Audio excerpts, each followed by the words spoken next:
When will you ever realize na kahit na anong gawin mo, permanente na sa buhay natin si Flor?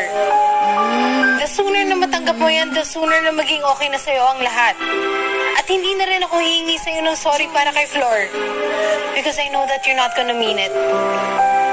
At lalo lang madadagdagan yung mga kasalanan mo.